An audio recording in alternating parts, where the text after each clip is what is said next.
Olá! Ora, cá estou eu mais uma vez para vos falar sobre a vida e a obra de um autor galardoado com o Prémio Nobel de Literatura. E hoje vou falar de Romain Rolland. Romain Rolland é um escritor e músico francês, nascido em 1866 em Clemency e falecido em 1944 em Vézelay, que foi laureado com o Prémio Nobel em 1915. Romain Rolland nasceu em Clamencey a 29 de janeiro de 1866, numa família de notários, embora entre os seus ascendentes houvesse tanto camponeses como gente notável. Em 1886 foi aceito na Escola Normal Superior, começando por estudar filosofia, mas a sua independência de espírito provocou que a abandonasse para não se submeter à ideologia dominante na época. E em 1889, finalmente, ele graduou-se em História e passou 2 anos em Roma, onde se encontrou com Malvida von Meisenberg, que fora amiga de Nietzsche e de Wagner, e a sua descoberta das obras italianas foi decisiva no desenvolvimento do seu pensamento.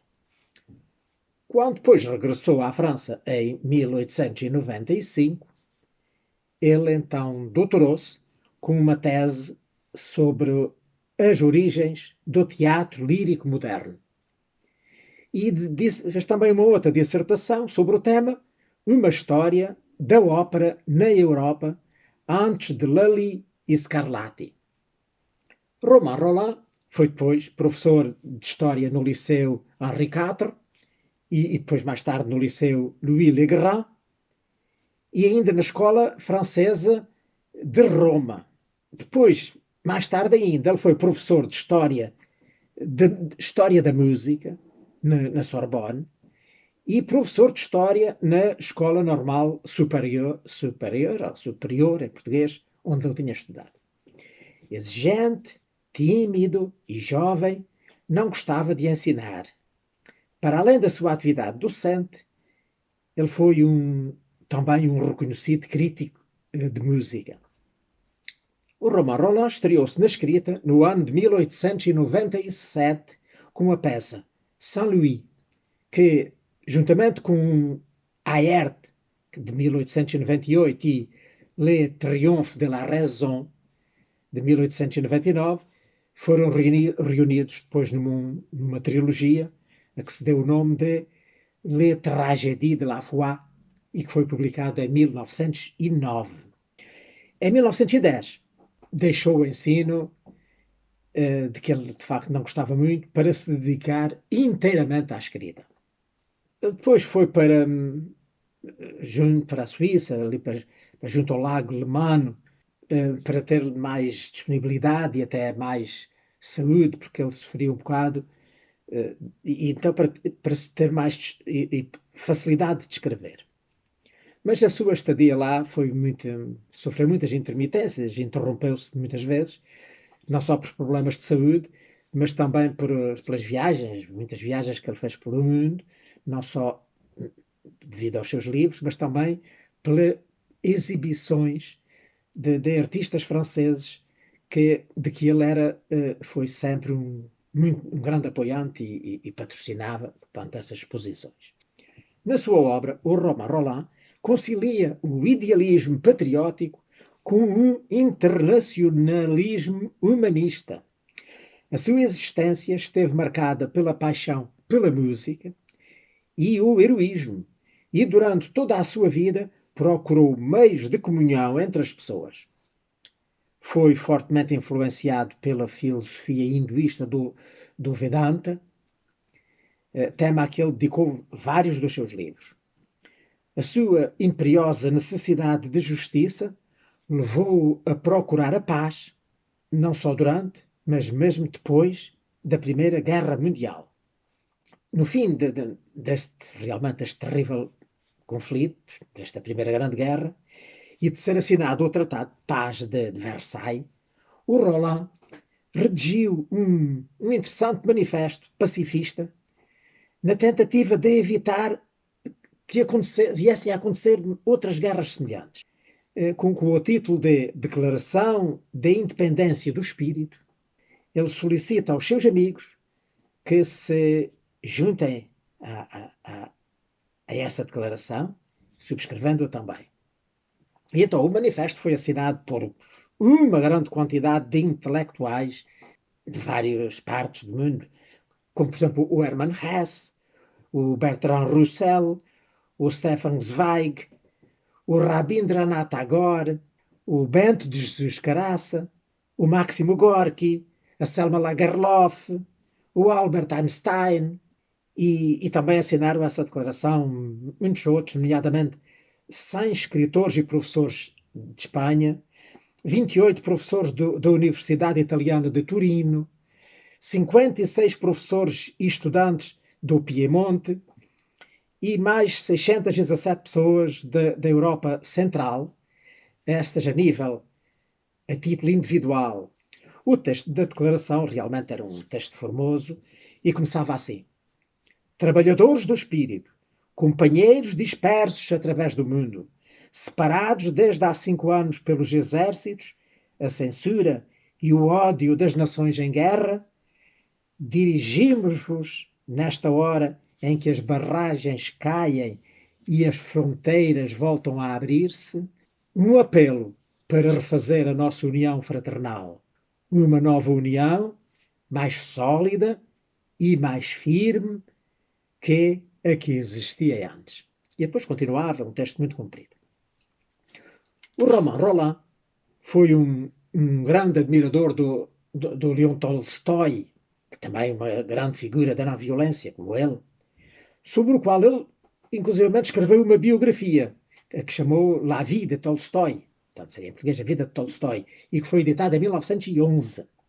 Ele entusiasmou-se pelo novo mundo que a União Soviética preconizava no seu início e escreveu mesmo um livro que se chamou Salut à la Révolution Russe, que em português seria Saudação à Revolução Russa, e que foi editado em 1917, exatamente no ano em que triunfou a Revolução na Rússia. Foi também um apaixonado dos filósofos da Índia, nomeadamente dos ensinamentos do Ramakrishna e do seu discípulo, o Vivekananda, sobre esse tema portanto, da filosofia indiana. Ele escreveu vários ensaios, nomeadamente o Land Vivante, portanto seria em português A Índia Cheia de Vida, que foi editado em 1929, depois um sobre a vida Ramakrishna, portanto a vida do Krishna, desse tal de Ramakrishna que ele admirava, e também a vida, depois do outro discípulo, do Vivekananda, a vida do Vivekananda, que foi editado em 1930. Ele também ficou fascinado por um outro grande pensador e um profeta persa, chamado Baha'u'llah, a quem ele faz referência num dos seus romances, o Clerambol, que foi editado em 1920. Nesse romance ele descreve as suas ideias sobre a guerra e fala lá nesse profeta persa. Portanto, apesar desta, de facto, sua dedicação a esta causa da paz e da concórdia, ele só realmente conseguiu encontrar paz ao escrever. Só nas suas obras, na sua escrita, no seu sossego, sozinho, ele realmente conseguia encontrar realmente a paz que ele procurava. O Romain Rolland foi talvez ou mesmo o melhor amigo do Rabindranath Tagore na Europa. Não sei se recordam que há coisa, talvez umas 2 semanas, foi a vez de falar do Tagore e falei de facto lá nisto. Portanto, o Romain Rolland ajudou muito o Tagore ajudou sobretudo a instalar aquela universidade internacional que ele chamou, portanto, a Visva Bharati. Lembram-se de ter falado, não sei se recordam de ter falado nisso. O Romain Rolland escreveu variados géneros, escreveu peças de teatro, escreveu biografias, como por exemplo a Vida de Beethoven, a biografia do Beethoven, que foi editada em 1903, outra biografia do Mahatma Gandhi, que foi editada em 1924, e ele viria depois, mais tarde, já depois de escrever esse livro, viria a conhecer o Gandhi, quando lá esteve na Índia, mais propriamente no ano de 1931. Escreveu também aquele manifesto pacifista que já falei. Fundou também uma revista, a revista Europe, Europe em francês, que saiu, foi fundada em 1923. Mas as mais importantes das suas obras são os dois ciclos romanescos gigantescos, sobretudo o primeiro, que está editado em Portugal e que eu tenho aqui, que foi o Jean Christophe, que saiu em 10 volumes, na edição original, que foram publicados entre o ano de 1904 e o ano de 1912. Portanto, nesta obra ele descreve a vida de um músico genial, e depois a outra grande obra, também um ciclo, foi L'Âme Enchantée, que em português seria A Alma Encantada. Esse foi editado em 4 volumes entre os anos de 1922 e 1933.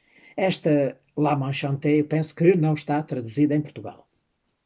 Outra obra muito conhecida dele é o romance Colas Brognon, que foi editado em 1919, originalmente, e que eu comprei, mas ainda não recebi. Portanto, não o posso exibir hoje, comprei-o esta semana.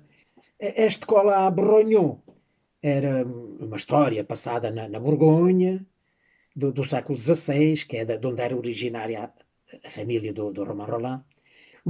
Portanto, uma história assim muito introspectiva, onde o autor se olha a si mesmo como digamos, um representante no seu tempo daqueles ancestrais habitantes lá da Borgonha. Como ele próprio escreveu, foi uma forma de reagir à pressão de 10 anos a escrever o Jean Christophe. Mas foi uma obra que o ocupou muito e que o cansou muito. E então este Colas Brognon é assim um livrinho leve e que o ajudou, diz ele próprio disse, a acalmar, a distrair, a descomprimir. Mas foi também uma forma de ele, como ele disse, também escreveu, reviver um passado que eu pensava estar adormecido para sempre. Ou seja, todos os Colas Brognon que eu carrego na minha pele. Então, esse pequeno romance, que eu, portanto, ainda aqui não tenho, esteve na base da ópera com o mesmo nome, que foi, portanto, composta pelo Dmitri Kabalevsky. Portanto, o Romain Rolland voltaria depois a este tema assim das suas origens ancestrais, num outro livro mais tarde, que ele escreveu, assim, talvez uma autobiografia, que se chamou Les Voyages Antérieurs, que em português seria A Viagem Interior, e que saiu no ano de 1942, pouquinhos anos, 2, 3 anos depois de acabar a publicação do Jean Christophe.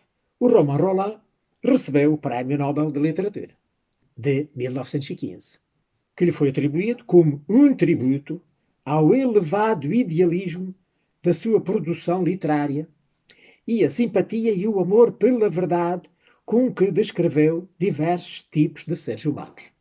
Exatamente, sobretudo nesta obra. O Romain Rolland deslocou-se a Moscovo no ano de 1935, a convite do Máximo Gorki, e foi uma oportunidade de ele conhecer o ditador Stalin. E isso foi uma oportunidade para ele conseguir levar lá artistas franceses portanto, pronto, foi assim como embaixador não oficial dos artistas franceses lá na União Soviética. Depois disso, ele no ano de 1937 regressou a Vézelay, à localidade de Vézelay, onde ele já tinha residido, e, portanto, nesta altura, já velhinho, mas, infelizmente, pouco tempo depois, né, dois anos depois, rebentou a Segunda Guerra Mundial. E no ano seguinte, em 1940, a França foi invadida pelos exércitos nazis. Foi ocupada pelos alemães. Ele que já tanto tinha sofrido na Primeira Guerra Mundial, para ele foi um grande sofrimento a Segunda Guerra Mundial. Fechou-se, praticamente escondeu-se, aliou-se completamente numa profunda tristeza. No entanto, ele continuou a trabalhar e, nomeadamente, terminou as suas memórias no ano de 1940. Também, durante esse tempo em que ele esteve recolhido, dedicou-se a dar assim, os retoques finais à sua pesquisa musical, para escrever a vida de Beethoven. Portanto, e escreveu, pouco antes mesmo dele morrer, acabou de escrever um livro que se chamou o Peggy, que foi então editado no ano da sua morte, mas já depois dele morrer, que, portanto, não conseguiu vê-lo editado em vida. Nesse livro, no Peggy, ele examina a religião e o socialismo portanto, no contexto das suas memórias. Ele faleceu então nesse ano, mais propriamente no dia 30 de dezembro de 1944, em Vézelay, portanto lá onde ele vivia na altura, vítima de tuberculose, doença que o foi atacando sempre, mais ou menos, ao longo da vida. Acabou por morrer de tuberculose. No ano de 1921, portanto ainda ele era mais novo, o seu amigo Stefan Zweig escreveu a biografia dele, do Romain Rolland. Tanto lá o Stefan Zweig, que era austríaco, admirava profundamente o Rolland e uma vez afirmou sobre ele que era a consciência moral da Europa, sobretudo durante os anos da agitação e da guerra. Este livro, escrito em 1921, portanto, era ainda sobre como o Romain Rolland se tinha comportado, não é? E manifestado durante a guerra e no final da guerra, como já vimos com aquele manifesto. Ora, como eu já disse, em Portugal eu só encontrei este conjunto destes 5 volumes em que foi condensada aquela obra monumental do Jean Christophe, e um outro volume que eu julgava que não era, mas depois vim a descobrir, este aqui amanhã, que é um dos livros do Jean Christophe, e que, portanto, este livro está em duplicado. E consegui agora encontrar o Collab Rognon, como já disse, estou à espera que chegue, mas ainda não tenho. Mas gostava de vos mostrar então o Jean Christophe. O Jean Christophe está no primeiro volume, que é este. No primeiro volume estão os 3 primeiros. Foi o Lobe, que em português significa, está traduzido por O Alvorecer, e que foi editado em 1904. O segundo, que é Le Matin, que em português Amanhã, que é portanto este que tenho aqui repetido, Amanhã, que é o segundo volume, que foi editado também em 1904. E o terceiro é L'Adolescent, em português O Adolescente, e que foi editado também em 1904. Então todos esses 3 livros foram editados em 1904 e aqui na edição portuguesa estão reunidos neste volume, que tem também, logo no início, uma introdução escrita pelo próprio Romain Rolland para uma edição do ano de 1931, creio eu, que ele escreveu esta na Páscoa de 1931. Portanto, a ver, escreveu esta introdução para explicar em que é que consistia esta obra e o trabalho que lhe deu, e assim, diz ali muitas coisas importantes sobre a obra. Depois o segundo volume tem um que é talvez um dos maiores livros, dado que ocupa este volume inteiro, que é La Revolte, que era o 4º volume da série, A Revolta, em português, A Revolta, que é, portanto, era o quarto volume. Depois temos no terceiro volume os dois primeiros livros da série que ficou conhecida pelo Jean-Christophe à Paris. Portanto, o Jean-Christophe em Paris. Foi aqueles primeiros livros, foi quando ele ainda vivia na Alemanha, porque a família dele era originária da Alemanha, e depois, por contingências da vida, enfim, azar, tiveram que fugir de lá para não ser presos, o pai dele, e vieram para a França. E então ele veio para Paris, e este livro foi o primeiro volume da série do Jean-Christophe à Paris, que se chama A Feira na Praça. Além da Feira na Praça, está um segundo, também da mesma série de Paris, que se chama Antoinette. Esse era assim mais pequenininho, ocupa aqui só a parte final, a Antoinette. Depois, então, no quarto volume, temos também dois, que é Dans la Maison, que é o que termina a série do Jean-Christophe à Paris, que em português é Dans la Maison, em português, em casa. Foi traduzido literalmente. E depois, na segunda parte, é o volume seguinte, que é Les Amis. Este é, digamos, o primeiro da terceira série. Ele dividiu aquilo em 3 séries. A terceira série é La Fin de Voyage, o fim da viagem. Portanto, é os finais da vida do João Christophe. Les Amis, em português, as amigas.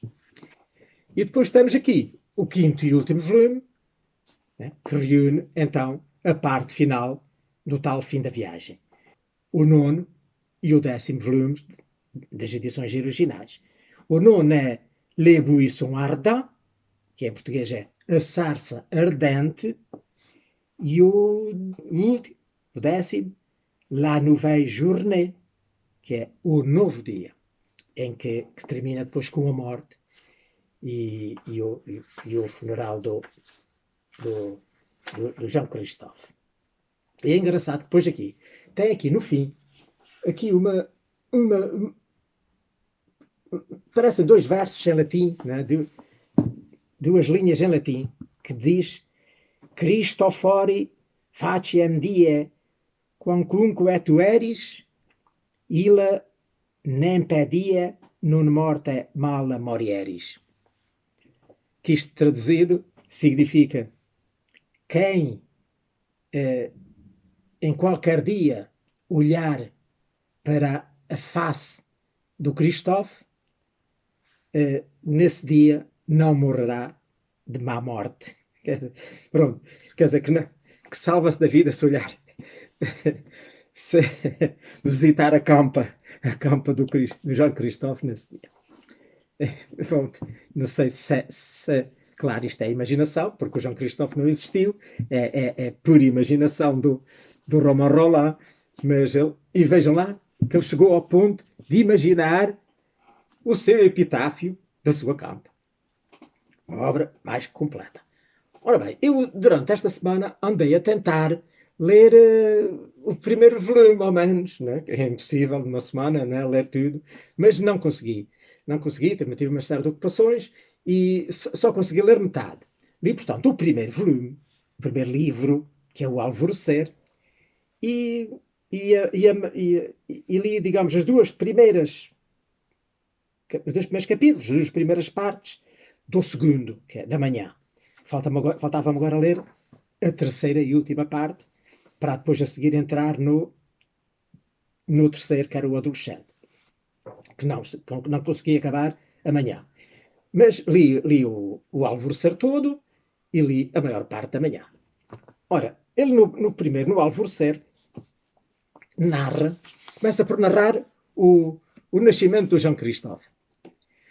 O João Christophe era filho e neto, era descendente, portanto, de uma família de músicos, e profissionais mesmo, era a vida deles, era tocar em orquestras, assim, e compor música, uma família de músicos. E o seu avô, que era o Jean-Michel, gostava, portanto, muito do netinho. Mas quando ele nasceu, até aqui uma história interessante, portanto, a Nora acabou de ter o bebê e depois ele foi a ver o menino e disse: é muito feinho, muito feinho.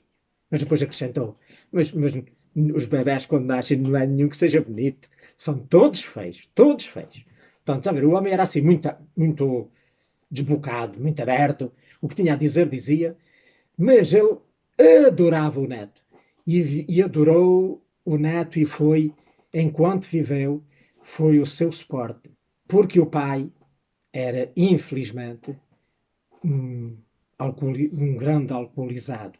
Ele era violinista, mas bebia tanto, tanto, tanto, que parecia em casa bêbado, gastava o que ele ganhava e o que gastava, o que a mulher ganhava, e, e, e quem o ia ainda segurando era o pai, que ele tinha um certo respeito ao pai, e lá o ia segurando, mas depois o pai morreu, depois aqui no primeiro capítulo do segundo livro, da manhã, e depois do pai morrer, enfim, foi o descalabro da família. O que valia é que o Jean Christophe, nessa altura já era assim um rapazinho de uns 13 anos ou 14, e podemos dizer que ele teve que assumir, digamos, a responsabilidade da família. Ele tinha mais dois irmãos mais novinhos do que ele, e ele, enfim, já tocava piano, e depois tocava também violino, e tocava na orquestra, e depois ele conseguiu, por, por intermédio do avô, conseguir ganhar os favores lá do príncipe, lá de onde residiam, não é? Do senhor feudal, lá do sítio, e, e ele protegiu e dava-lhe uma peça, e assim ele foi conseguindo governar a família. Mas ele era muito envergonhado, muito fechado em si próprio. Engraçado como aqui aparece um bocadinho também da própria personalidade e maneira de ser do próprio autor, que também era músico e que também era introvertido e fechado. Mas ele, pronto, lá ia governando a família, o pai cada vez pior, e depois vinha, às vezes batia na mulher, batia nos filhos, e depois conseguia descobrir os esconderijos onde o filho e a esposa guardavam o dinheiro, depois roubar e era gastar na bebedeira. Durante um tempo ainda enfim, por respeito ao velho pai, ainda o mantiveram lá a tocar na orquestra, lá da corte, mas depois chegou a um ponto que foi perfeitamente impraticável, porque ele estragava os ensaios todos, começava a fazer disparates, eh, já ia para lá alcoolizado, chegava tarde, e uma vez em pleno espetáculo, resolveu, no meio do espetáculo, dizer: não gosto disso, eu não quero tocar isso, eu antes quero tocar outra coisa. E começou a tocar outra música diferente no meio do espetáculo. Foi a vergonha lá do príncipe e a vergonha de toda a gente. Teve que ser despedido mesmo, de vez, foi uma desgraça. E pronto, olha, eu por aqui fiquei, tenho pena de não ter conseguido ler o resto, quando puder, é de continuar a ler esta obra maravilhosa e que de facto narra a história deste menino, que tanto quanto sei, veio depois a crescer e a fazer-se um músico famoso, um músico importante, que depois vieram lá do seu principado, vieram para a França, estabeleceu-se em Paris e veio a ser um músico importante e famoso, e narra, portanto, a vida dele, como eu já disse, até ao dia da morte. Pois a outra série também importante, que era a tal L'Âme Enchantée, que eu falei ali atrás, que em português seria Alma Encantada, e que eu penso que não está traduzido, esse foi editado em 4 livros. O primeiro era A Annette e Sylvie, o segundo era L'été, portanto o verão, o terceiro era Mère et Fils, portanto mãe e filho, e o último era L'Annonciatrice, a Anunciadora. Tenho pena que essa também dizem que é uma excelente obra, mas que o julgo não está traduzida em Portugal. Pronto. Pronto, olha, foi o que eu hoje trazia para vos falar sobre o Romain Rolland, um grande escritor e músico e pacifista, eh, eh, e, que se tornou tão apaixonado das, da religião hinduísta, daquelas, amigo do Tagore e do Gandhi e de outros filósofos orientais, portanto, que ele gostava da paz, da calma, do sossego. Espero que tenham gostado. E para a semana, se puder e tiver vida e saúde, cá estarei de novo para vos falar de outro autor galardoado com o Prémio Nobel de Literatura. Passem muito bem!